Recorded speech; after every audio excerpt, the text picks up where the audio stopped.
Olá, queridos irmãos, a paz do Senhor Jesus. Que bom que nós estamos aqui para mais uma pré-aula da nossa escola bíblica. Que bom que Cristo, nosso Senhor e Salvador, tem nos concedido mais esta oportunidade. Eu sou o professor Márcio e nós publicamos neste canal uma série de estudos bíblicos das escolas bíblicas dominicais, da série juvenis e também da série adultos. Nesta oportunidade aqui nós iremos publicar a lição número 3 da classe de juvenis, que vai tratar do tema Conhecendo os Patriarcas. Mas antes eu quero aqui convidar a você que ainda não é inscrito no canal, se inscreva, curta, compartilhe, deixe seus comentários, ajude-nos a alcançar mais vidas através deste conhecimento tão importante que transforma vidas, que é o estudo da Palavra de Deus.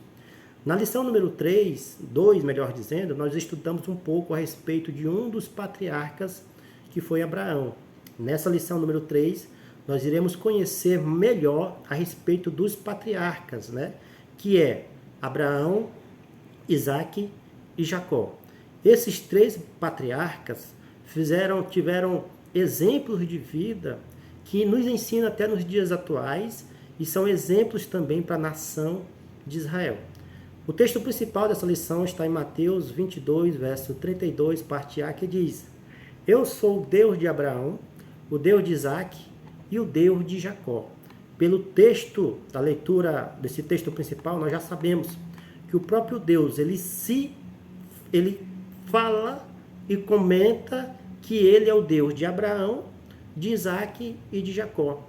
Homens levantados por Deus para que através desses homens pudesse originar, como eu falei na lição anterior, a nação hebreia, os hebreus, que posteriormente se tornaram judeus, e Israel pudesse ter sido criada, para que viesse o nosso amado e Salvador Jesus Cristo, que também era um judeu.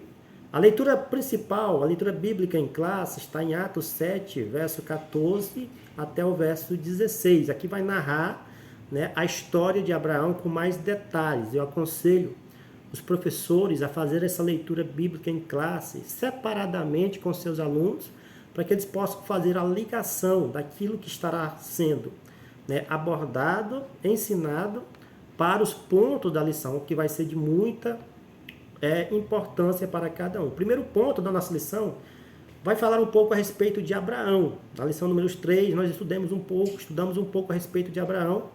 Vimos que ele saiu da sua casa de Ur dos Caldeus, uma região idólatra, e obedeceu à voz de Deus e foi para uma terra a qual o Senhor mostraria. Ele não conhecia a terra, não sabia da terra, o Senhor não disse para ele para onde é que ele ia, mas pela fé ele obedece à voz de Deus e vai. Abraão, antes de ser chamado por Deus, era conhecido como Abrão e vivia na Mesopotâmia, que significa entre rios, mais especificamente na terra de Ur dos Caldeus, conforme Gênesis capítulo 11, 28 a 31. Local onde casou-se com Sarai, que posteriormente era chamada de Sara, foi chamada de Sara. Todavia, Terá, pai de Abraão, saiu de Ur, juntamente com sua família, em direção a Harã, onde tempos depois foi sepultado. Então Abraão saiu de Ur dos Caldeus e foi para Harã, aonde acompanhado do seu pai. Seu pai então morre, é sepultado, e após isso ele continua a sua jornada. E aí ele pega o seu sobrinho Ló e vai para uma terra a qual o Senhor o mostraria. Repare, meus irmãos, que o Senhor diz para Abraão: sai da casa da tua parentela e vai para uma terra em que eu te mostrarei, conforme Gênesis capítulo 12, verso 1. Ele tinha que ter saído sozinho, eu posso até dizer assim. Ele levou o seu sobrinho Ló, e nós sabemos, isso não está na lição, nós sabemos que Ló, lá na frente, trouxe problemas para Abraão, e Abraão teve que resolver isto de maneira consciente, de maneira prudente, separando todos os seus bens, porque já estava criando contenda entre os pastores de ovelha de Ló e os pastores de ovelha de Abraão. Ló então se separa de Abraão, Abraão continua a sua peregrinação sozinho, e Ló vai para outra parte. Quando Deus chama Abraão, quando Deus fala para Abraão quando Deus fala para Abraão ir para uma terra a qual o próprio Deus mostraria, ele tinha 75 anos de idade. Ou seja, ainda era idoso. Já era idoso, melhor dizendo. Mas Abraão não desistiu da sua chamada. Abraão não desistiu do seu ministério. Ele continuou a avançar, né? Pela fé. Ele avançou e aí a sua história foi concretizada. Abraão, meus queridos irmãos, só para título de conhecimento, o patriarca Abraão, ele é conhecido nas 3 grandes religiões mundiais, que é o cristianismo, o islamismo e o judaísmo. Ele é conhecido como profeta, como um grande homem de Deus, e através deste nome, o nome de Deus está sendo glorificado, porque ele é conhecido através desses 3 grandes religiões, né, mundiais. Porém, nós sabemos que só existe uma religião, uma que faz com que o ser humano tenha perdão de Deus, que é aquela que professa o Senhor Jesus Cristo como Filho de Deus e como Salvador da humanidade. A esposa de Abraão, que é o nosso primeiro subtópico, vai tratar do seguinte, que houve uma interferência humana. E a esposa de Abraão, Sarai, ela era estéril. Ele planejava deixar sua herança para o seu mordomo, o damasceno Eliezer, conforme Gênesis 15, 2. Abraão não tinha filhos. A sua esposa, ela era estéril. E não houve uma intermediação naquele momento do próprio Senhor. Só após alguns anos que o Senhor aparece para Abraão. Deus prometeu a Abraão que ele teria um descendente. Este não será o teu herdeiro, mas aquele que de ti será gerado, esse será o teu herdeiro, conforme Gênesis 15, 4. Deus aparece e não deixa Abraão, né, deixar os seus bens para o seu mordomo e diz que o herdeiro dele seria gerado através da sua esposa. O filho da promessa viria. Quando Abraão sabe, né, fica sabendo que Sara teria um filho, ele ri, né, passa a informação para sua esposa. Também a sua esposa ri, porque os dois já estão de idade avançada. Quando Abraão fica sabendo que ele teria um filho, ele já tinha então 90 anos de idade. E então, o próprio Deus, através deste momento em que eles riram da promessa do Senhor, o próprio Deus falou que o nome do filho dele seria Isaque, que significa riso. Então Abraão teve Isaque, só que não aguardou a promessa chegar. Antes de ter Isaque, melhor dizendo, Abraão não aguardou a promessa chegar, e nem a sua esposa Sara. Depois, né, a sua esposa Sara, querendo tanto que Abraão tivesse o filho da promessa, propôs para ele se deitar com a sua escrava, com Agar, com a sua serva. Abraão deita com Agar, tem o filho, nasce então Ismael. Só que Ismael não era o filho da promessa. Ismael era um filho que seria também pai de uma nação que hoje são os árabes. Porém, o filho da promessa é Isaque, que Isaque, a sua descendência se originaria e se tornaria então os chamados judeus conhecidos hoje. Hoje em dia, os 2 filhos de Abraão, Ismael e Isaque, geraram 2 nações que até hoje, nos dias atuais, essas nações estão em pé. Essa etnia estão em pé, que é os árabes e os judeus. Mas Deus, ele interfere com o nascimento de Isaque. Anos após, a promessa é confirmada, é o nosso segundo subtópico. Deus reafirma as suas promessas. Quando chegar a idade de 90 anos, Abraão recebe novamente a promessa que teria uma descendência numerosa e teve seu nome mudado de Abrão para Abraão, que significa pai de muitas nações. Deus também fez promessa para Sarai, disse que ela daria à luz um filho de Abraão, que nações sairiam dela, e mudou seu nome de Sarai para Sara. E Deus é tão específico que diz que o filho de Abraão e Sara se chamaria Isaque, que significa risos. Então Deus ele é específico, ele prometeu, anunciou e prometeu e falou de como era que seria o nome do menino. O nome do menino seria Isaque, porque ele também seria pai de uma nação. Ou seja, Deus está no controle de tudo. Ele controla a história mediante os acontecimentos. A soberania de Deus não falha em nenhum momento. O ponto 2 dessa lição vai dizer, quando Abraão recebeu a notícia de que teria um filho riu, conforme Gênesis 17, por se achar muito velho, Sara também riu, né, conforme Gênesis 18, 12 a 13, por achar que seu corpo não fosse capaz de conceber. Talvez por isso o nome de Isaque, filho de Abraão, como filho da promessa, se traduza como riso. Como eu falei para os irmãos, ela não acreditava que seria capaz de gerar, de ter um filho, porque além dela ser estéril, o seu corpo já estava avançado na velhice. Ela não poderia, ela achava que seu corpo não seria mais capaz de conceber, de ter um filho naquela idade. Só que para Deus, conforme Lucas 1,37, para Deus nada é impossível. Todas as coisas são possíveis para Deus. Às vezes aquilo que é impossível para o ser humano, para nós humanos, né? Para Deus não tem nada impossível.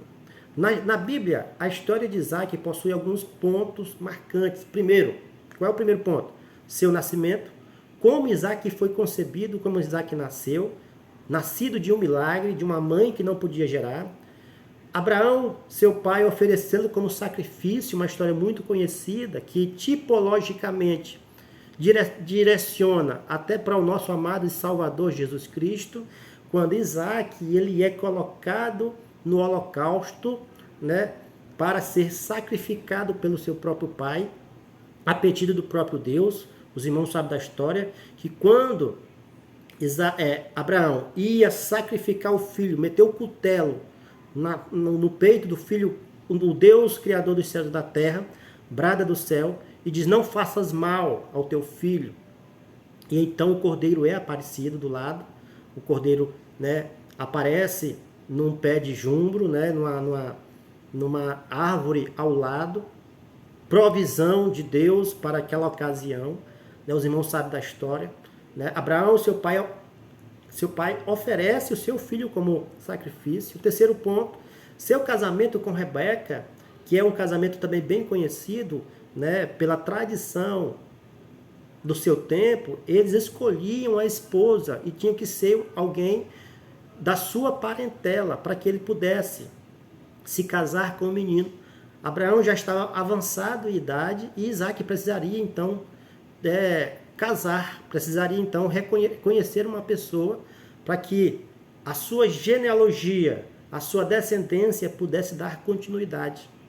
E por fim, a outra característica da história é que seus filhos, que Isaque teve 2 filhos com Rebeca, que foi os 2 filhos gêmeos, que foi Esaú e Jacó, que mais tarde o seu nome é trocado para Israel, e de Jacó vem então as 12 tribos de Israel. O ponto número 1, subtópico número 1 deste segundo ponto, a provisão de Deus na vida de Isaque. O nascimento de Isaque é marcante pelo fato de ele ser um cumprimento da promessa feita a Abraão e Sara. Ele é o filho prometido e por muitos anos esperado. Mesmo assim, alguns anos depois, Deus provou a fé de Abraão no Monte Moriá, episódio no qual Deus providenciou o cordeiro, conforme Gênesis capítulo 22, verso 1 e 19. A pergunta de Isaque é marcante. Eis aqui o fogo, a lenha, mas onde está o cordeiro para o holocausto? Gênesis capítulo 22, verso 7. Eu sou pai e eu imagino Abraão como pai, né? Neste momento, sabendo o que o próprio Deus tinha pedido para ele, sabendo que ele iria sacrificar o seu próprio filho, né? E quando Isaac fala para ele, aqui está a lenha, aqui está o material para o sacrifício, aonde está o cordeiro? E Abraão responde com uma resposta categórica, dizendo, Deus proverá para si o cordeiro, para o holocausto, meu filho. Gênesis 22, 8. Com o coração sangrando, ele acreditava que Deus era o provedor. Ele tinha isso no seu coração, que Deus proveria o sacrifício, né? Que Deus mandaria o sacrifício, mesmo diante das circunstâncias. Ele preparando o sacrifício, preparando o altar, colocando a lenha, colocando fogo. Na hora de amarrar a criança, amarrar aquele jovem, já era jovem, adolescente, colocar deitado no altar. E mesmo assim ele acreditava ainda que Deus proveria o cordeiro para si. No momento em que ele ia metendo a faca no seu peito, Deus brada do céu e não deixa ele fazer mal ao seu filho e prover exatamente como ele acreditava o cordeiro. E por esta razão também, Isaac se entregou-se em sacrifício vivo por causa do seu pai, por amor ao seu pai. Abraão, por amor a Deus, iria sacrificar o seu próprio filho.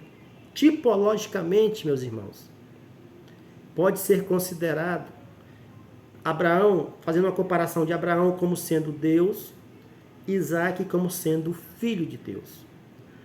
O próprio Isaac se coloca à disposição, a sua vida à disposição, para poder salvar pessoas.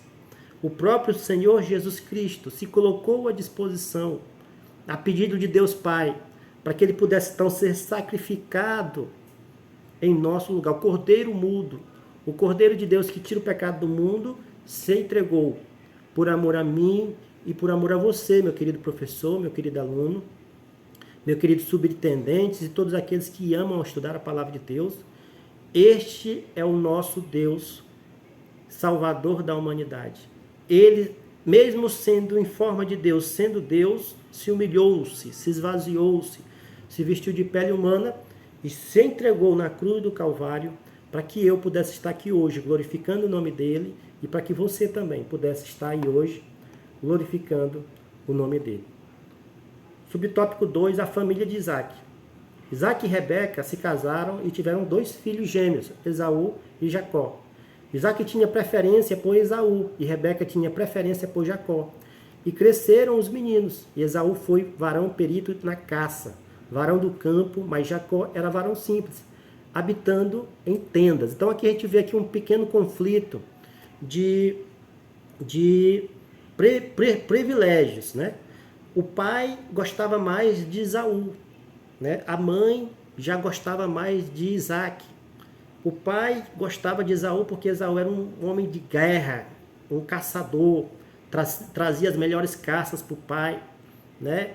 E Isaac não, Isaac era mais tranquilo, era um menino mais simples, né? Mas não se envolvia muito com as coisas. Mas há então um conflito de interesses dentro da própria família de Abraão, entre Abraão e Rebeca, né? A palavra Jacó significa a palavra Jacó, ele tem um significado bem que significa suplantador, enganador. É por isso que mais na frente nós vamos ver aqui que Deus vai mudar o nome de Jacó para o nome de Israel. Porque Jacó, ele luta com o anjo do Senhor em uma ocasião. Mas por causa desse amor, desse conflito entre interesses dentro do casamento, houve então algumas coisas que trouxeram prejuízo, né, e discussão dentro da família de Isaac. Por exemplo, Jacó, ele se vestiu de pele de cordeiro né? E ele se apresentou ao seu pai, que já estava velho, avançado em idade, não tinha mais uma visão clara, não estava mais vendo muito bem as coisas. Ele se aproveitou disso, a pedido da sua mãe, e toma a bênção da primogenitura, né, do seu irmão Esaú. Se apresenta em um determinado momento ali com seu pai, e lá ele engana o seu pai, dizendo que é Esaú, e o seu pai então cede para ele, abençoa ele, dá a bênção da primogenitura a ele. Quando Esaú fica sabendo, Esaú fica furioso. Jacó foge, e alguns anos depois, passa alguns anos longe, brigado com seu irmão, e alguns anos depois ele volta, se reconcilia com seu irmão.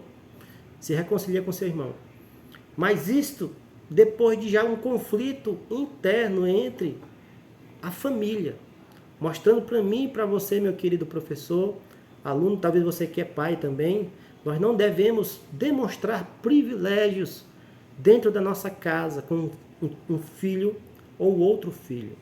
Nós devemos demonstrar amor em igualdade para com os dois, para que não brote em seu coração nenhum sentimento de amargura, nenhum sentimento que não agrade a Deus, porque isto é bom, que nós possamos então administrar a nossa casa, para que os nossos filhos possam crescer sabendo que são amados, né? E que não há acepção, não há diferenciação de X e de Y, mas que os dois são amados da mesma proporção. Ponto número 3 vai tratar sobre Jacó. Primeiro patriarca, Abraão. Segundo patriarca, Isaac. Terceiro patriarca, Jacó, que mais na frente Deus muda o nome dele para Israel. Os percalços na vida de Jacó. Como é relatado em Gênesis 25, 26, Jacó nasceu com a mão agarrada ao calcanhar de Esaú. Por isso recebeu o nome de Jacó, que significa suplantador. Jacó nasceu em segundo lugar. Primeiro nasceu Esaú, eles são gêmeos. Esaú nasce na frente e Jacó nasce depois, agarrado no calcanhar de Esaú, né? E esse nome tem esse significado de enganador, suplantador, por causa dessa atitude de Jacó ainda no ventre da sua mãe. E de fato ficou conhecido por comprar a primogenitura do seu irmão por um prato de lentilhas e enganar o próprio pai para obedecer bênção destinada à primogenitura ou ao primogênito. Então ele era conhecido por causa destas estratégias, né, que ele tinha de enganar as pessoas, né, de tentar com seu espírito forte, né, seu desejo de alcançar aquilo que ele queria, né, enganar as pessoas. E este desejo forte no seu coração de alcançar o que ele queria trouxe um pequeno benefício, ou melhor, um grande benefício para ele, que foi quando ele estava lá no Vale de Jaboque, lutando contra o anjo do Senhor aparece, fere a sua perna e deixa ele manco. Ele então começa a lutar com este anjo. Ele luta, até que o anjo pergunta para ele, o anjo do Senhor, que é uma manifestação, né, na teologia conhecida como a manifestação teofânica, que é o próprio Deus se manifestando em forma de anjo. Ele então muda o nome de Jacó naquele momento, que ele não significaria mais suplantador, enganador, mas Israel, porque ele lutou com Deus. Ele lutou para receber a bênção de Deus. E ele foi abençoado por Deus, e a partir de Israel, de Jacó, se originou então os 12 patriarcas, as 12 tribos de Israel, conforme Gênesis capítulo 35, verso 22, através das suas 2 esposas e 2 concubinas. Jacó então tinha 4 mulheres, 2 esposas e 2 concubinas. Nesta relação ele teve então 12 filhos, né? 12 filhos que deu origem às 12 tribos de Israel. E nós sabemos que Jesus Cristo, ele fazia parte de uma dessas 12 tribos e então veio a esta terra. Para concluir, meus irmãos, A nossa lição vai dizer o seguinte: Deus está no controle da história para formar um povo. Ele escolheu um homem, Abraão, e fez sair do meio dos seus familiares para, através dele, iniciar a história de uma grande nação. Para mostrar o quanto é poderoso, o Senhor escolheu um homem e uma mulher, já de idade avançada, para terem filhos e, através dele, dar continuidade à promessa da grande nação. Hoje Israel está de pé, os judeus estão de pé, já tentaram exterminar os judeus, acabar com esta raça, mas Deus nunca deixou, e nós sabemos que há uma promessa específica para este povo. E através deste povo, todas as famílias da terra agora são abençoadas. Os cristãos, nós que cremos em Jesus Cristo, nós somos abençoados por causa desses 3 patriarcas que, através da sua fé, acreditaram que Deus proveria o milagre na vida de todos aqueles que acreditavam nele. Tá bom, meus queridos irmãos? Na próxima lição nós estudaremos um assunto muito importante também, que é os hebreus vão para o Egito. Agora nós vamos tratar um pouco sobre a escravidão dos hebreus no Egito. Fiquem conosco, acompanhem conosco as nossas próximas aulas, tá bom? Fiquem todos na paz e até a próxima, se Deus, o nosso Senhor Jesus, nos permitir.